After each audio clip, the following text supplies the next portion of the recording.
Bonjour, vous allez écouter le docteur Enos Egbe qui est le PCA d'élections Cameroun. Lors des travaux du conseil électoral, eh bien, il se prononce sur les chiffres. Vous savez, le professeur Maurice Kamto a contesté hautement ces chiffres de l'ECAM. Eh bien, écoutez en moins de 7 minutes ce que le PCA de l'ECAM dit et puis on revient derrière pour l'analyse. Honorable membre du conseil électoral, monsieur le directeur général des élections, chers amis des médias, mesdames et messieurs. Dans le cadre de notre activité phare, à savoir l'inscription des citoyens camerounais sur les listes électorales, il m'est agréable de réitérer ici, à la suite des statistiques récemment rendues publiques par le directeur général des élections, que l'objectif opérationnel initial de 650 000 nouveaux inscrits qui avaient été assignés à la direction générale des élections pour cette année 2024 a été largement dépassé au point d'atteindre la barre de 755 085 nouveaux électeurs, portant ainsi le total du fichier à 8 116 960, donc 27 767 au sein de la diaspora. En attendant l'issue des opérations de toilettage, cette évolution significative révèle un taux de réalisation de 116%. Une analyse rapide permet en effet d'observer une augmentation significative des inscriptions de 84,99% en 2022 à 113,27% en 2024. Cette tendance traduit non seulement la réelle volonté civique des citoyens de nos compatriotes à s'inscrire massivement sur les listes électorales et à prendre une part véritablement active au processus démocratique, mais elle met également en lumière la nécessité d'intensifier nos efforts, en particulier dans les zones périphériques, afin de garantir une participation et une inclusion large des femmes, des jeunes, des minorités et des personnes vivant avec un handicap. Distingués collègues du conseil électoral, ceci est sans aucun doute la résultante d'un engagement consenti de part et d'autre à l'occasion des rencontres de nos plateformes de concertation avec les acteurs du processus électoral qui ont désormais redoublé d'efforts en sensibilisation, en éducation et en information électorale de la masse citoyenne. Et évidemment, l'on ne saurait passer sous cap. Il convient d'ailleurs de saluer la résilience de l'ensemble du personnel, surtout des départements territoriaux qui, à la faveur du plan de développement des compétences efficacement mis en œuvre par le directeur général des élections, ont pu réaliser une telle performance. À tous, je dis bravo. Concernant le plan de développement des compétences, et fort à propos, les collaborateurs ont déjà bénéficié à la date d'une série de formations internes et externes sur des domaines aussi variés que la maintenance préventive, primaire et secondaire, les équipements biométriques, la cybersécurité et la gestion des plateformes digitales, les outils contemporains de la transparence budgétaire ainsi que les techniques et moyens efficaces de conservation des documents administratifs. Ce qui, à ce jour, représente un taux de 70% des formations réalisées en 2024.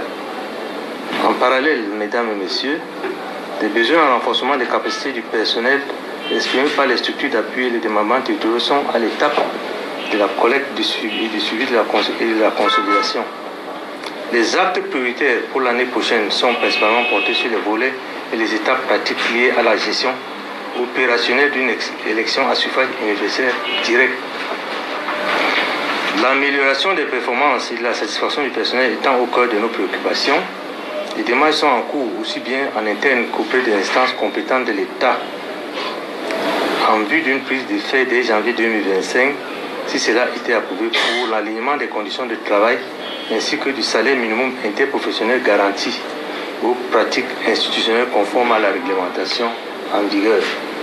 Ce train d'initiative vise pour l'essentiel, en cette veille d'importantes échéances électorales, à garantir au personnel déjà bien outillé un meilleur niveau de motivation et de préparation en vue des élections présidentielles, législatives et municipales prévues dès l'année 2025.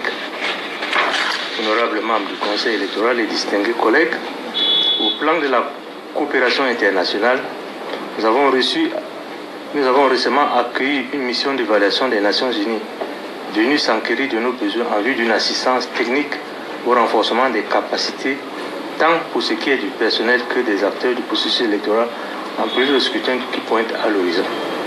Allant dans le même sens, je suis heureux d'annoncer la présence dans nos murs depuis 3 jours d'une importante délégation de l'Agence nationale de gestion des élections ANGE du Tchad, pays frères et amis, l'objectif de cette visite de travail qui va du 23 au 27 de ce mois vise principalement le partage et la capitalisation d'expériences dans l'optique d'une parfaite préparation et organisation des élections couplées législatives et locales tchadiennes prévues fin décembre de cette année. Distingués membres, Monsieur le directeur général des élections, chers partenaires et amis des médias, mesdames et messieurs, à mesure que nous approchons une étape décisive de l'évolution démocratique dans notre pays, la maturité citoyenne et politique ainsi que notre vision patriotique sera mise à contribution. Aussi, devions-nous accepter que la mise qui est la nôtre s'étend bien au-delà de la simple organisation des scrutins. Nous constituons tous autant que nous sommes des catalysateurs de paix et des promoteurs d'unité et de cohésion nationale. Les valeurs républicaines qui fondent la stabilité, la vitalité et la bonne marche de notre chère et belle nation. C'est pourquoi, au moment où nous entamons les débattons, qu'il nous soit permis d'en appeler à chacun d'entre nous, ici présent, à bien vouloir mettre en avant le sens du service et la primauté de l'intérêt général. Enfin, il importe de garder à l'esprit, distingués collègues, mesdames et messieurs, qu'un climat propice à des élections apaisées, inclusif, transparente et crédible est en grande partie tributaire des résolutions issues de cet illustre conseil. Je suis cette exhortation, tout en souhaitant plein succès à nos travaux, que je déclare officiellement ouverte la 3e session ordinaire du Conseil électoral au titre de l'année 2024. Merci pour votre bien-aimable attention et que Dieu nous... Alors, en entendant parler, il se satisfait plutôt sur les chiffres qui se sont améliorés, qui sont allés au-delà des prescriptions ou alors des projections qui s'étaient faites. Il parle également des partenariats, notamment la cellule d'observation qui était hautement critiquée au Tchad, qui sont au milieu d'eux. Il nous parle de la mission des Nations Unies qui a voulu s'empirer sur le processus de la capacité de ces personnels. Il parle de l'amélioration du salaire des personnels de l'ECAM en 2025, puisque c'est une année électorale. Il parle également des commissions électorales qui sont constituées par les différents acteurs en disant qu'ils ont fait un travail merveilleux. Mais la grosse question reste, que peut-il de l'audit que Maurice Kamto a demandé? Et c'est d'ailleurs la question que nous gardons sur notre soir. Nous espérons qu'à la suite de ces travaux, eh bien, ils vont trouver une réponse à cette problématique. À très bientôt.